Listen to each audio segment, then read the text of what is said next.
Megan Klingaman, Director of Go-To-Market and ABM at Gravity Global. Thanks for joining.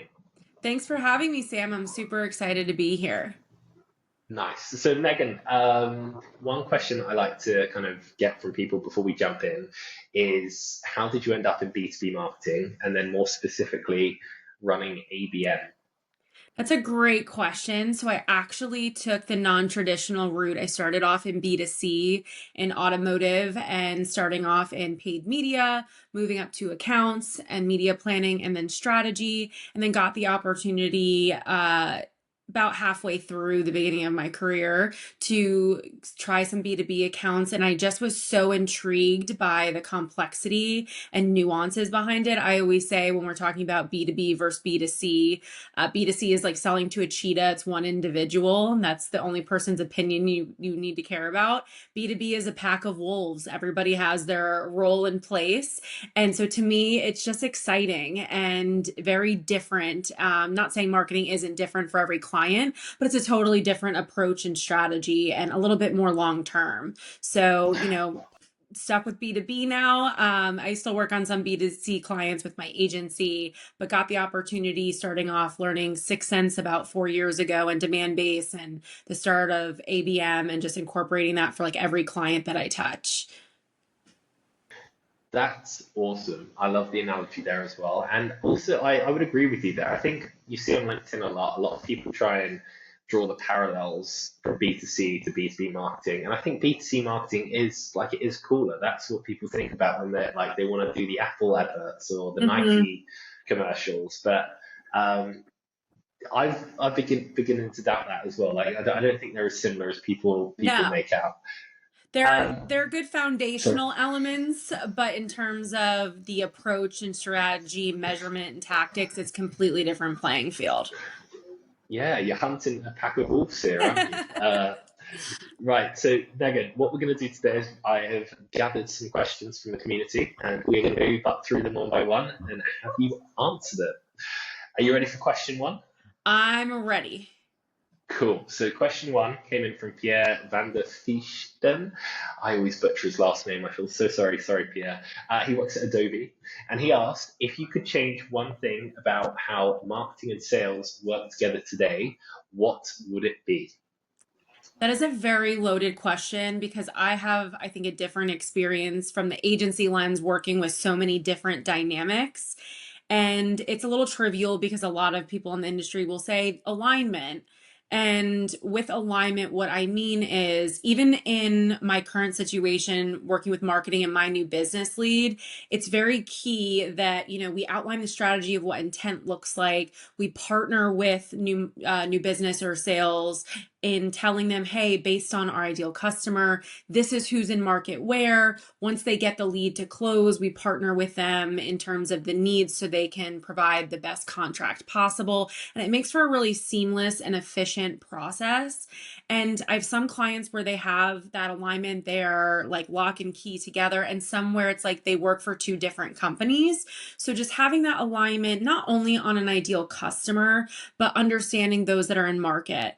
And not to knock on new business, but a lot of times new business will say, oh, I know that this company is in market because, my connection there is telling me this, that, and the other. And I just like to operate on fact, which is data. And so let's collect from the buying committee what that looks like in terms of that engagement so that we're fishing with, I know this is an overused analogy, but fishing with spears as opposed to a net. So if you can just have that alignment so that they trust each other, sales relies on marketing, you can create efficiencies around, the marketing efforts, but also efficiencies around the sales enablement and then closing efforts. And it's more seamless that way. And that way, sales isn't running around chasing opportunities that really aren't in market and they're happy with marketing. You'll get a higher return on the investment and strategy that way. So I know that's kind of basic, but I think that that's just key. If there's one thing I could change with every company, that'd be it.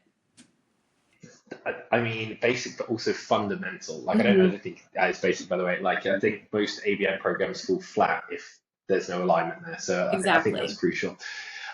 Question two, setting ABM objectives. That was the challenge that came in. Hmm.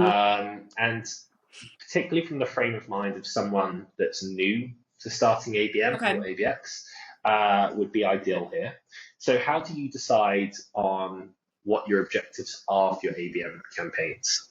So, looking at the maturity of the marketing piece of the organization, are they established? Like you said, if they're just getting started out with the strategy, but have an established, department, they have people ready to work on the deals and execute the marketing. And, starting with the objective, what is the company's ultimate business goal? I think tying back marketing initiatives to that holistic goal is important. Is it net new logo? Is it churn risk? Is it, sales enablement that they have accounts just sitting kind of in limbo, waiting to close? Is it all the above? And then outlining that go to market strategy at each funnel stage and taking what are the goals of each of those pieces to tie back to those bigger business goals. So, for example, if you're running, let's say, a LinkedIn campaign and you have an awareness tactic, that's going to be reach because the goal is to engage with that audience. Then we move them to the middle of funnel based on engagement or intent, whether that's through a partnership or if it's through manual intent of, they spoke with you at an event, they visited your site. That middle of funnel is going to be a goal of continuing that engagement, whether it's through web engagement, reading your content. Then the bottom of funnel, once they've shown the multiple touch points and engagement, is, hey, are you ready to talk to sales? Or, hey, are you wanting to book a demo? And that goal of that stage of the funnel is going to be obviously leads in some aspect of the warm inbound instead of a cold outbound. But this all ties together to either pushing the opportunity across the finish line, or if the goal, like I mentioned earlier, is net new logos and bringing in some new revenue and pipeline. I I think that great answer. I feel like I'm doing us a disservice here by not getting more context on specifically the background of these people that ask these questions. So that's I'm making a mental note for myself there. But that was you answered that across the board, which was great. Challenge three, target account selection. So I would love it if you could be as tactical as possible All here. right. Tactical, but like, what is your step-by-step play, I Okay. guess, of selecting target accounts? So for each client, usually the exercise, again, working for an agency, it varies. So I'm going to try and give the most streamlined answer possible, but keep in mind there are nuances. We ask them what's worked for them, what's their ideal customer profile. And what we do is we build out a total addressable market. And I like to look at two versions here. One is against their ideal customer profile. And then two, it's against intention of those like in the space of purchasing and seeing if there's any overlap. From there, we like to build out the funnels based on the intent that we outline for each. So for some, it depends on the maturity of the organization. So if we're thinking through what intent looks like for a more mature or less mature, more mature might be, again, event engagement. Did they visit a landing page at the event? Are we looking at web traffic because they've been running, previous media or search? Is there high brand awareness or brand familiarity? If not, then we look at keyword research or maybe some Bombora intent data around the industry to leverage at that awareness stage. And then middle of funnel, we might look at that previous engagement. We might look at, the number of users that are visiting and things like that, and tailoring it again to the maturity of the organization, but outlining what intent looks like. And then we look at those target accounts. What I like to say is when we think about our strategy, we don't want to propose to our prospects before dating them. What I mean by that is we don't want to just say, hey, Sam, do you want to, speak to sales or book a demo? It's like we need to engage with them and date them with multiple touch points so they're familiar with us. A lot of our clients that we work with, they'll have accounts that are in market, but do not have any engagement with the brand or any familiarity. They might know who they are, but they're not visiting their website. They're not searching with them. They're not reaching out. They're not in previous campaigns. And so we need to build up that touch points to continuously move them along. And again, cater to their buying committee, which includes influencers. It's not always just targeting the CEO of the company and only trying to engage with them along the way. That's awesome. So you mentioned Bombora there. Shout out Bombora. We've had them on ABM Answered before as well. Other internet data tools are available. I don't want to be getting sued. But this is great. So you I think that gives a lot of depth, and there are a lot of tools that can help people with that. When it comes to passing that list on to sales, for example, and Hmm. agreeing like on that final list, how do you do that? Is it in an Excel sheet and then there's a column with like, here is why we think they're a good account? Do you rely solely on like an account score number? Hmm. Like, how do you communicate that across to the sales team? It depends on their tech stack. So if they have an ABM platform like Bombori mentioned, or a Sixth Sense or a demand base, we're able to do that dynamically and work with them and show them some more of the data. If it's a media only approach, then it's sometimes launching that first campaign with certain parameters and optimizing, and then using the accounts view in LinkedIn, for example, to show them the engagement. Because again, if we're using engagement as our primary intent opportunity, or sometimes it's working with a third party. We had a client that, specializes in the retail space, and they wanted to basically look at brick and mortars with a certain number of locations. So what we did was we worked with a third party vendor to basically outline what that list looked like within the relative geos. And then we look at the manual intent. So it's not always uploading a target account list. Sometimes it's creating that through the first step of launching a media. And I do want to preface, I know a lot of people, have different thoughts on this, but I think media is like the biggest foundational element, because the engagement with the right accounts is going to help us look and see who we want to speak to. So the goal is getting sales not always to sign off on a list, but to sign off on the strategy. And that way they can move it along. Now, sales might say, because the CEO of a company is like, these are the 5 whales. I don't care if they're in market. I want to go after them. That's going to be a separate strategy where we have those 5 accounts. We create an experience where we're able to, infiltrate and oversee them. But when we're talking in terms of the conversation, I'm thinking of more of that go to market overall marketing strategy. So it's kind of 2 different conversations that we empower marketing to have with sales. And again, being an agency, we partner with both, but trying to communicate that along. For sure. I'm conscious of time, so we will persevere. But this that I could ask so many follow-on questions to that. We'll cover some anyway. Question 5 came in from Janelle Amos, Iridis. She asked, well, I actually altered her question slightly, but she asked, when it comes to engagement strategies, what are the top 3 channels that you would prioritize and why? And I mean, you just mentioned media, but are there 2 others? So media, I think, is the core fundamental. The reason I mentioned media is we are able to optimize in real time based on the data that we get back. And so I think that that's a great opportunity there. And my go-to channels are usually, LinkedIn, again, because of the targeting in the B2B space, and they're just a leader in that element. Paid search, because we're able to capture demand around, the name, and that's a second touch point. And then, from an organic approach, I always say your reputation is king. So if we're running a paid campaign on LinkedIn, for example, you need to make sure that the experience is continuous on your LinkedIn page and your website. So that, is going to involve other tactics as well, such as SEO and content and an organic posting strategy. And then number 3 is going to be things like events. Events and email have some overlap there, because you want to connect and understand what your targets care about. So for example, we're an agency, right?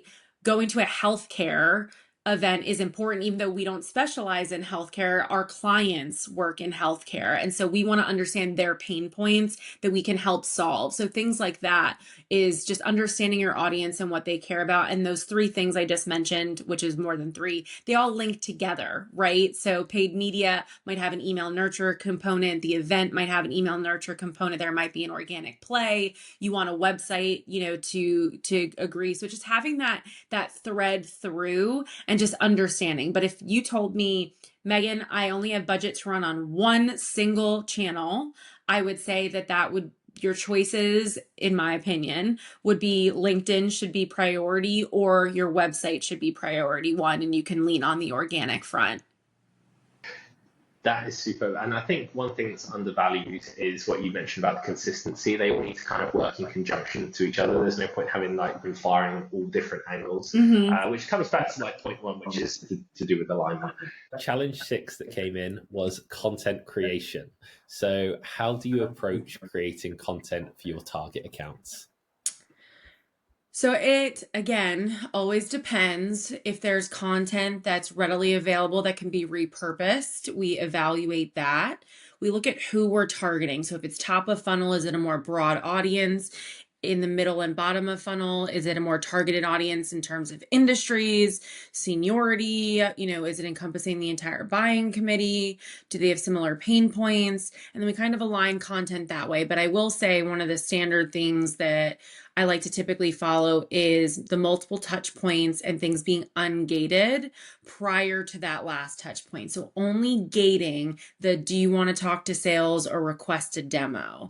And that way we can garner more engagement and have that instead of, hey, let's skew our data by getting your information to download this ebook where you just want the content and you're not interested in talking to sales yet.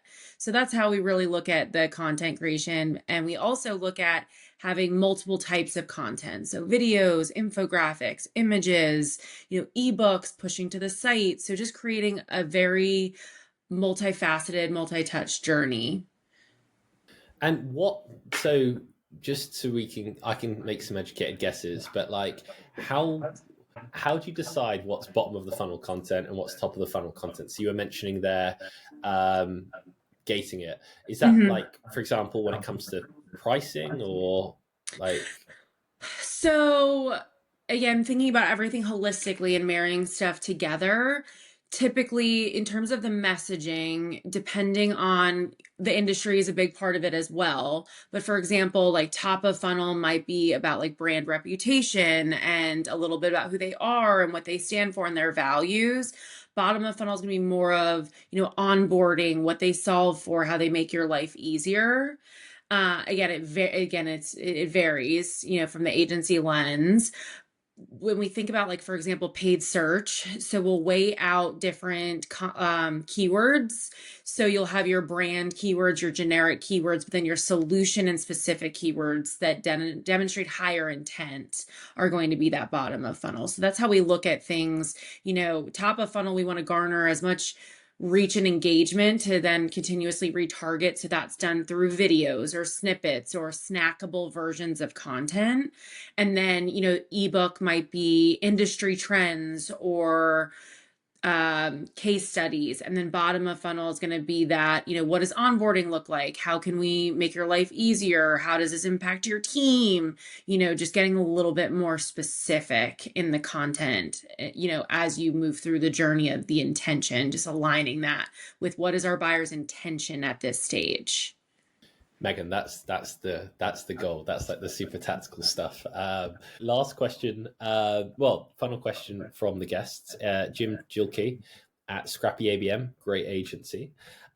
He asked, where do you go to find real campaign examples or inspiration you can actually use in your own marketing? And this is actually a question that's been asked by a few people. So yeah, clearly they're very curious.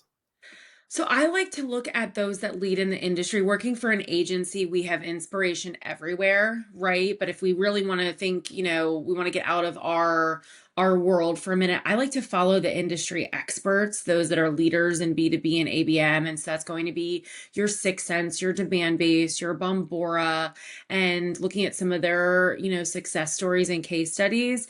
I do also feel like we can garner inspiration from some non-B2B campaigns in terms of, what's successful and what's sparking some interest.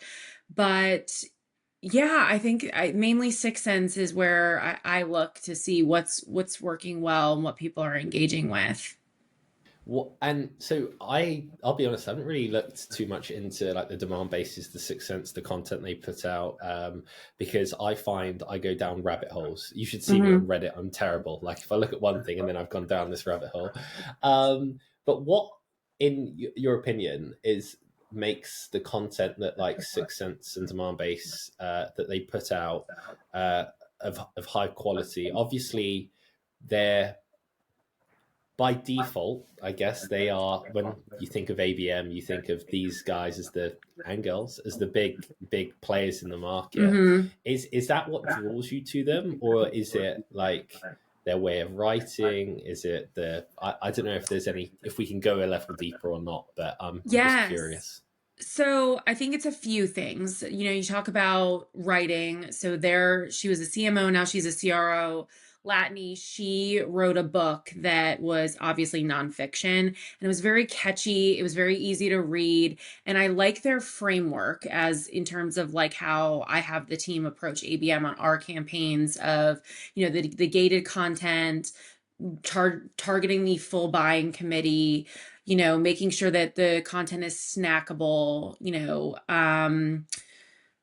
multi-touch, not just being leads. Like I like that framework, and I have seen success in applying those frameworks.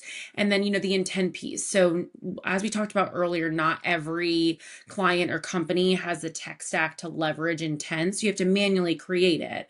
So it's still following that model of outlining the targeting and the content to each journey. So Demandbase and 6sense and Bombora, I feel like follow, and again, they are the industry leaders in this case, but right message to the right person at the right time. So you're not just throwing spaghetti at the wall. It's a very thought out, user experience. And that's what I like and appreciate, even if my clients are not using their tech. Also, they're very engaging, like their conferences, their videos. It is very interesting and entertaining too. It's marketing to us. They're marketing themselves as well, and they do a really great job. Yeah, and I've thought about this as well a lot. It's probably one of the harder jobs out there because you're marketing to marketers that typically understand marketing psychology, and still trying to keep their attention, which is good. Wow, yeah, I'm getting too deep into this. There's too many levels. Megan, just for fun, we throw this question in. We build a lot of technology at ABM Answered. If you could invent a tool or technology, what would it be and why? And ideally, it's related to marketing. But if it's not, this is more of just a fun question we kind of throw in. Ideally, we always have our tech stacks. I feel like have become so noisy because you need a tool for this, a tool for that. I would love a tool that's a CRM, an intent platform, an ABM platform, everything in one place instead of having to have 4, 5, 6 pieces where you can track your accounts, you can follow the deals, you can see the campaigns. I think that would be amazing. Obviously, I don't think we'd be able to deploy media through one place. And then I think the second thing is a little bit smaller, and there are some examples of this, but they, in my experience, don't work that great. But if we could push dynamic lists through content syndication with intent, I think that would be nice. I know 6sense does this with some partners, but they require a little too much. But if you could build a list through a Bombora or something and dynamically push it to a content syndication campaign. So you've listed your target accounts of who you want to go after based on high intent, and then it's connected almost to the CMS, like your content library, and it's gearing up, matching the content with the people, and then displaying it. Is that kind of how it would work logistically?